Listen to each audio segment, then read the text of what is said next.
ರಾಜ್ಯ ಸರ್ಕಾರ ಹಾಗೂ ಮಂತ್ರಿಗಳು ನೋಡಲೇಬೇಕಾದಂತ ಸ್ಟೋರಿ ಇದು.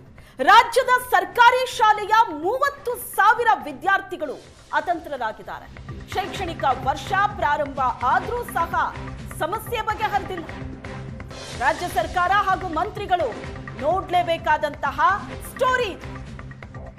ರಾಜ್ಯದ ಸರ್ಕಾರಿ ಶಾಲೆಯ 30,000 ವಿದ್ಯಾರ್ಥಿಗಳು ಅತಂತ್ರರಾಗಿದ್ದಾರೆ.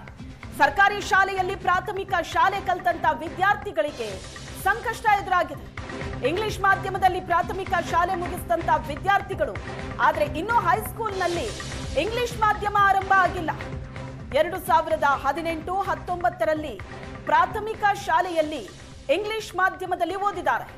7 ವರ್ಷ ಆದರೂ ಹೈಸ್ಕೂಲ್ನಲ್ಲಿ ಇಂಗ್ಲಿಷ್ ಮಾಧ್ಯಮ ಶುರು ಆಗೇ ಇಲ್ಲ. ಇಂಗ್ಲಿಷ್ ಮಾಧ್ಯಮ ಬೇಕಾದ್ರೆ ಖಾಸಗಿ ಶಾಲೆಗೆ ಸೇರ್ಕೋಬೇಕಾದ ಪರಿಸ್ಥಿತಿ ಇದೆ. ರಾಜ್ಯದಾದ್ಯಂತ 1,001 ಶಾಲೆಗಳಲ್ಲಿ ಇಂಗ್ಲಿಷ್ ಮಾಧ್ಯಮ ಪ್ರಾರಂಭ ಆಗಿದೆ.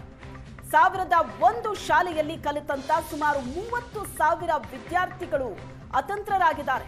ಮತ್ತೆ ಪುನಃ ಹೈಸ್ಕೂಲ್ನಲ್ಲಿ ಕನ್ನಡ ಮಾಧ್ಯಮದಲ್ಲಿ ಓದೋ ಪರಿಸ್ಥಿತಿ ನಿರ್ಮಾಣ ಆಗಿದೆ. ಇಂಗ್ಲಿಷ್ ಮೀಡಿಯಂನಲ್ಲೇ ಓದಬೇಕು ಅಂತ ಅಂದ್ರೆ ಖಾಸಗಿ ಶಾಲೆಯನ್ನ ಸೇರಬೇಕು, ಲಕ್ಷ ಲಕ್ಷ ಡೊನೇಷನ್ ಕೊಟ್ಟು.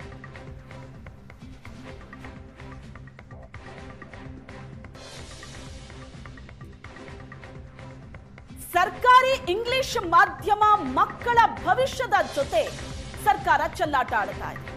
ಪ್ರಾಥಮಿಕ ಶಿಕ್ಷಣ ಇಂಗ್ಲಿಷ್ನಲ್ಲಿ ಮುಗಿಸಿದಂತ ಮಕ್ಕಳು ಹೈಸ್ಕೂಲ್ನಲ್ಲಿ ಶಿಕ್ಷಣ ಪಡಿಬೇಕು ಅಂದ್ರೆ ಒಂದು ಕನ್ನಡ ಮಾಧ್ಯಮದಲ್ಲೇ ಕಂಟಿನ್ಯೂ ಮಾಡಬೇಕು, ಇಲ್ಲ ಅಂದ್ರೆ ಇಂಗ್ಲಿಷ್ ಮಾಧ್ಯಮ ಖಾಸಗಿ ಶಾಲೆ ಸೇರಬೇಕಾಗಿದೆ.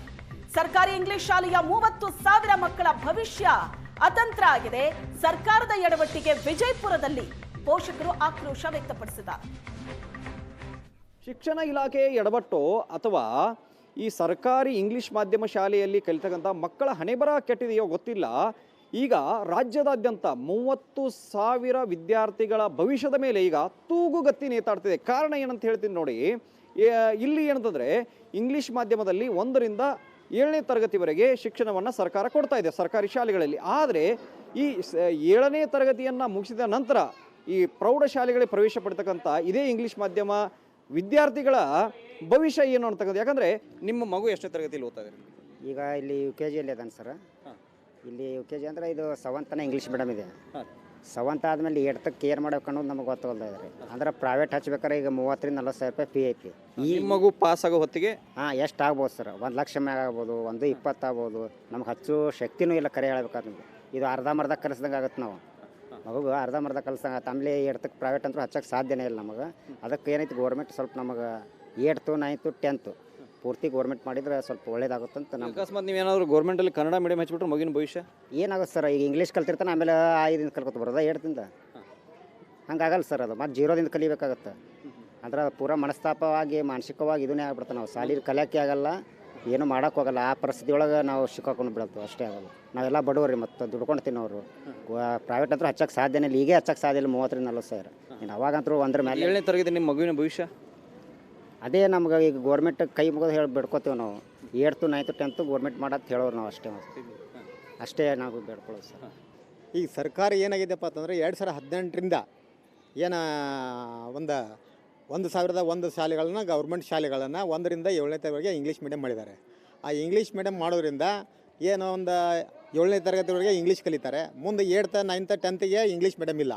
ಆದ ಕಾರಣ ರಾಜ್ಯದ ಒಂದು ಅಧಿಕಾರದಲ್ಲಿರ್ತಕ್ಕಂಥ ಸರ್ಕಾರಗಳಿಗೆ ನಾವು ವಿನಂತಿ ಮಾಡ್ಕೊಳ್ಳೋದು ಇಷ್ಟೇ. ಎಲ್ಲ 8th ರಿಂದ 10th ಎಷ್ಟಪ್ಪ ಅಂದರೆ ಇದಕ್ಕೆ ವಿದ್ಯಾರ್ಥಿಗಳ ತಕ್ಕಂತೆ ಆದರೆ ಮೊದಲಿಗೆ ಅಂದರೆ ಈಗೇನೈತಿ ಒಮ್ಮೆ ಮಾಡಂತ ಹೇಳೋದಿಲ್ಲ ನಾವು. ಬಟ್ ಏನೈತಿ ವಿದ್ಯಾರ್ಥಿಗಳ ಹಾಜರಾತಿ ತಕ್ಕಂತೆ 8th to 10th ಎಲ್ಲೆಲ್ಲಿ ಜಿಲ್ಲಾಕ್ಕೆ ಈಗ ಎಷ್ಟೆಷ್ಟು ಲಿಮಿಟ್ ಬರುತ್ತೋ ಅಷ್ಟೇ ಒಂದು ಸರ್ಕಾರಿ ಶಾಲೆಗಳನ್ನು ಮಂಜೂರು ಮಾಡದೇ ಹೋದ್ರೆ ಹೆಂಗೆ ಸರ್? ಇದು ಮಕ್ಕಳ ಭವಿಷ್ಯತೆ ಒಂದು ಚೆಲ್ಲಾಟ ಅನಿಸೋದಿಲ್ಲ ರೀ? ಚೆಲ್ಲಾಟ ಆಗ್ತದೆ ರೀ. ಚೆಲ್ಲಾಟ ಆಗೋದ್ರಿಂದ ಹೆಂಗಪ್ಪ ಅಂತಂದರೆ ಈಗ ಜಿಲ್ಲೆಯಲ್ಲಿ ಎಲ್ಲ ಜನಪ್ರತಿನಿಧಿಗಳು ಒಂದೊಂದು ಶಾಲೆ ಕಟ್ಕೊಂಡು ಕೂತಿದ್ದಾರೆ. ನಿಮ್ಗೆ ಹೇಳ್ಬೇಕಂದ್ರೆ ಆ ಶಾಲೆಗಳು ನಡೆಯೋ ಸಂಬಂಧ ಇವೆಲ್ಲ ನಾಟಕ ನಡೆದಿದ್ದಾರೆ ಸರ್. ಆ ಶಾಲೆಗೆ ಅವರು ಬಡವರ ಮಕ್ಕಳು ಹೆಂಗೆ ಅಡ್ಮಿಷನ್ ಮಾಡೋಕೆ ಸರ್? ಅಲ್ಲಿ ಅದು ಸಾಧ್ಯನೇ ಇಲ್ಲ ಸರ್. ಬಡವರ ಮಕ್ಕಳಂದ್ರೆ ಅಲ್ಲಿ ಹೋಗೋಕೆ ಸಾಧ್ಯನೇ ಇಲ್ಲ ಸರ್. ಅವ್ರು ಏನಾಯ್ತಪ್ಪ ಅಂದ್ರೆ ಒಂದು ಮನೆಯಾರು ಮಾರ್ಕೋಬೇಕು, ಹೊಲಾರ ಮಾರ್ಕೋಬೇಕು ಅಂದ್ರೆ ಶಾಲೆ ನಡೀತಿದೆ ಅವ್ರಿಗೆ. ನಾವು ಕೂಡ ಇಲ್ಲಿ ಕೇಳ್ತಾ ಇದ್ದೀವಿ. ಇಲ್ಲಿ ಪೋಷಕರು ಕೂಡ ಇಲ್ಲಿ ತಮ್ಮ ಆತಂಕವನ್ನು ಹೊರ ಹಾಕ್ತಾ ಇದ್ದಾರೆ. ಕಾರಣ ಏನಂತ ಹೇಳಿದ್ರೆ ಈಗ ಇಂಗ್ಲಿಷ್ ಮೀಡಿಯಮಲ್ಲಿ ಓದಿದಂಥ ವಿದ್ಯಾರ್ಥಿ ಹೈಸ್ಕೂಲಲ್ಲಿ ಏನು ಮಾಡಬೇಕು ಅನ್ನೋಂಥದ್ದು. ವಿಜಯಪುರ ಅಪ್ಪು ಜೊತೆಗೆ ಷಡಕ್ಷರಿ ಸುವರ್ಣ ನ್ಯೂಸ್.